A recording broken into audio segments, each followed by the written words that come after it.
Bakit importante ang memorial planning? Alam mo ba? Sa buhay natin, madalas nating iniisip ang mga pangarap at plano sa hinaharap, mga career goals, travel plans, at investments. Pero gaano kadalas natin na pag-uusapan ang memorial planning? Dito sa Pilipinas, mahalaga ang pagbibigay galang sa mga mahal natin sa buhay, lalo na kapag sila'y pumanaw na. Kaya naman, napakalaki ng role ng memorial planning. Alam niyo ba na ayon sa isang pag-aaral, 80% ng mga Pilipino ang walang nakaayos na plano para sa kanilang libing? Madalas kasi, naiisip natin na masyado pang maaga o masama ang pag-usapan ito. Pero ang totoo, mas nagiging madali at maayos ang lahat kung handa tayo. Kapag wala kang memorial plan, ang mga pamilya natin ang magdadala ng bigat ng desisyon sa pinakamahirap na oras ng kanilang buhay.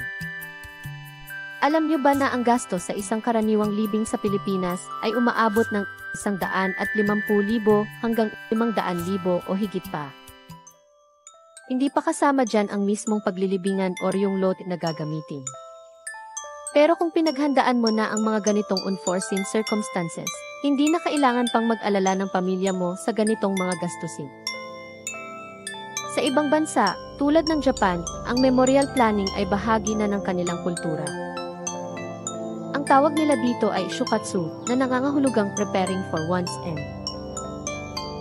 Sa United States naman, karamihan ng tao ay nakaset up na ang kanilang life insurance at funeral plans bago pa man sila mag-retire. Sa atin, hindi pa ganun kalaganap ang practice na ito, pero unti-unti nang nagiging aware ang mga Pilipino sa kahalagahan nito. Kaya nga ikaw na nakakapanood ng bidyong ito. Yes, ikaw nga. Huwag natin ipagpaliban ang mga bagay na mahalaga. Memorial planning is not just about preparing for the inevitable. It's about giving peace of mind to those we love.